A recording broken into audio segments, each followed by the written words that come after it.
بسم اللہ الرحمن الرحیم۔ اس سے پچھلی نشست میں ہم نے ابو حورہ سعدی کی روایت پڑھی تھی۔ میں ربط کلام کے لیے اس کا صرف ترجمہ اس وقت سنا دیتا ہوں۔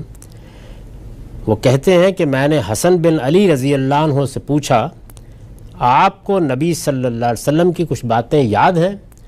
سیدنا حسن یعنی حضرت علی کے بیٹے، یہ چونکہ چھوٹی عمر میں تھے جب رسول اللہ دنیا سے رخصت ہو گئے، لیکن بہرحال گھر میں تھے، رسول اللہ صلی اللہ علیہ وسلم کے نواسے تھے، شب و روز آپ کو دیکھتے تھے۔ تو یہ کہتے ہیں کہ اگرچہ آپ کی عمر چھوٹی تھی لیکن کیا کوئی بات یاد ہے آپ کو حضور کی؟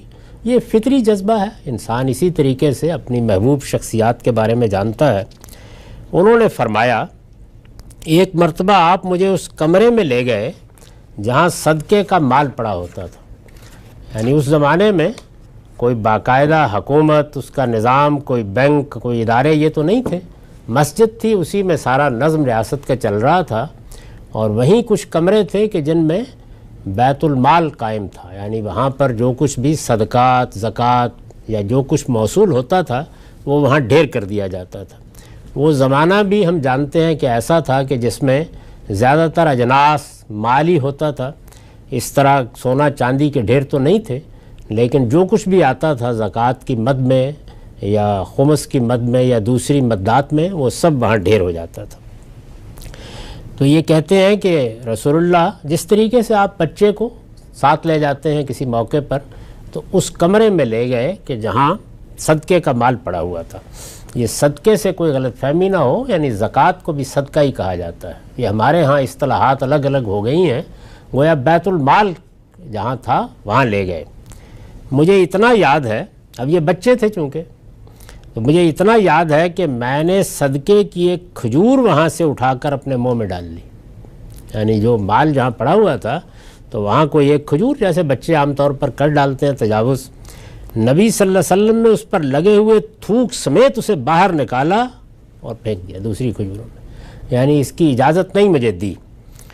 ایک شخص نے یہ دیکھا تو کہا، اب کوئی صاحب بھی پاس کھڑے تھے، تو اس نے دیکھا تو کہا اگر یہ ایک کھجور کھا لیتے تو کیا ہو جاتا؟ کہا کہ آخر ایک چھوٹی سا کھجور کا دانہ ہی ہے نا، کیا ہو جاتا؟ نبی صلی اللہ علیہ وسلم نے فرمایا، ہم صدقے کا مال نہیں کھاتے۔ سیدنا حسن کا بیان ہے کہ آپ فرمایا کرتے تھے، ان چیزوں کو چھوڑ کر جو شک پیدا کرتی ہیں بے شبہ چیزیں اختیار کیا کرو، اس لیے کہ سچائی اطمینان اور جھوٹ سراسر تردد اور خلجان ہے۔ تو یہ چند باتیں سیدنا حسن نے جو مختلف وقتوں میں ہوئیں یا سنی تھی وہ بیان کر دیں۔ اب ان میں سے ایک ایک چیز کو الگ الگ سمجھ لینا چاہیے۔ پہلی چیز یہ ہے کہ یہ ایک غلط فہمی پیدا ہو گئی کہ رسول اللہ صلی اللہ علیہ وسلم کے گھر والوں کے لیے یہ مال حرام قرار دیا گیا تھا، یعنی کوئی زکوٰۃ اگر کوئی غریب آدمی ہو تو اس کو نہ دے۔ تو اس میں کچھ تفصیل ہے، یہ بات اس طرح نہیں ہے جس طرح کہ عام طور پر سمجھی جاتی ہے۔ رسول اللہ صلی اللہ علیہ وسلم کے بارے میں اللہ تعالیٰ نے قرآن مجید میں یہ فیصلہ کیا کہ اب چونکہ آپ کے لیے معاشی جد و جہد کرنا ممکن نہیں ہے، رسالت کی ذمہ داریاں تو تھیں ہی، مدینے میں آ کر حکومت کی ذمہ داریاں بھی آ گئیں، تو اب شب و روز لوگوں کے معاملات مسائلی کے لیے وقف تھے۔ تو اس میں جو اس زمانے میں فتوحات ہو رہی تھیں، اس میں ایک حصہ آپ کے اور آپ کے خاندان والوں کے لیے مقرر کر دیا گیا۔ یہ وہی حصہ ہے کہ جو خیبر کے اموال میں سے مقرر کیا گیا تھا، جس کو عام طور پر فدق کا باغ اور اس طرح کی اصطلاحات میں بھی تعبیر کیا جاتا ہے۔ تو یہ آپ کے لیے مقرر کر دیا گیا تھا۔ جب یہ مقرر کر دیا گیا تو آپ نے فرمایا کہ اب جب ہمارا اور ہمارے خاندان کا حصہ ان اموال میں مقرر ہو گیا ہے تو لوگوں کا مال اب ہمارے لیے حرام ہے۔ یعنی اب ہمارے لیے چونکہ ایک حصہ مقرر ہے تو کوئی شخص میرے خاندان میں سے اب زکوٰۃ کا مال کسی سے نہیں لے گا۔ یہ گویا اس بندوبست کے بعد رسالت مآب صلی اللہ علیہ وسلم کا اعلان تھا، ایک پہلو۔ دوسرا پہلو یہ کہ جو مال آپ کی تحویل میں آتا تھا وہ زکوٰۃ کا مال ہے یا دوسرا مال ہے جو ظاہر ہے کہ مسلمانوں کے حکمران کی حیثیت سے آپ کی حفاظت میں ہوتا تھا، وہی مسجد نبوی کے پاس گھروں کے قریب ہی حجرے تھے وہاں تھا، تو اس کی حفاظت کس درجے میں ہوتی تھی، یعنی اس امانت میں کہیں کوئی خیانت نہ ہو جائے، یہ دوسرا پہلو تھا۔ تو یہ دونوں چیزیں ملحوظ رکھنی چاہیے۔ یہاں پر جو آپ نے سختی برتی ہے سیدنا حسن پر، یعنی ایک بچے پر، اس کی وجہ یہ ہے کہ ایسا نہ ہو کہ یہ ایک کھجور آج اٹھائی گئی ہے اور کل مسلمانوں کے مال کو لوگ پیمانے بھر بھر کے کھانا شروع کر دیں۔ اس لیے کہ صدقے کا مال آپ کے گھر میں امانت کے طور پر رکھا گیا تھا، جس میں کوئی ادنا خیانت بھی آپ کسی طرح گوارا نہیں کر سکتے تھے، تو یہ اس پر آپ نے شدت برتی۔ اس کے بعد ایک دوسری بات جو کہی گئی ہے کہ ہم صدقے کا مال نہیں کھاتے، یعنی وہ مال نہیں کھاتے جو لوگ ریاست کا نظم چلانے کے لیے زکوٰۃ اور خیرات کی صورت میں دیتے ہیں۔ یہ ہمارے پاس امانت ہوتا ہے، ایسا نہیں ہے کہ یہ مال آ جاتا ہے اور اس کے بعد جتنا ہم نے لینا وہ ہم لے لیتے ہیں اور جتنا لوگوں کو دینا وہ عذرائے عنایت دے دیتے ہیں۔ ہم وہ مال نہیں کھاتے جو لوگ ریاست کا نظم چلانے کے لیے زکوٰۃ اور خیرات کی صورت میں دیتے ہیں۔ یعنی اس جملے کا مطلب یہ ہے ہم صدقے کا مال نہیں کھاتے۔ یہ کوئی سادات کی برہمنیت کا بیان نہیں ہے، بلکہ ذمہ داری کا احساس ہے جس کو بیان کیا ہے۔ ہمارے ہاں یہ امانت کے طور پر رکھا جاتا ہے اور اس کی حفاظت اسی شدت کے ساتھ کی جاتی ہے۔ جیسے اس شخص نے چونکہ سوال کر دیا ہے کہ یہ آپ نے ایک کھجور کا دانہ ہی تھا نا، منہ میں ڈال لیا بچے نے، کیوں اتنی سختی کی ہے؟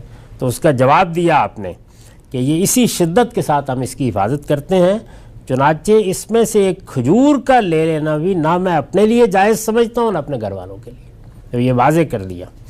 اسی طرح یہ جو فرمایا کہ بے شبہ چیزیں اختیار کیا کرو، یعنی یہ جو تلقین کی سیدنا حسن کو، تو کیا مطلب ہے اس کا؟ مطلب یہ ہے کہ حلال بھی واضح ہونا چاہیے اور حرام بھی، ان کے درمیان اگر کوئی چیز مشتبہ ہے تو اس سے اجتناب بھی بہتر ہے۔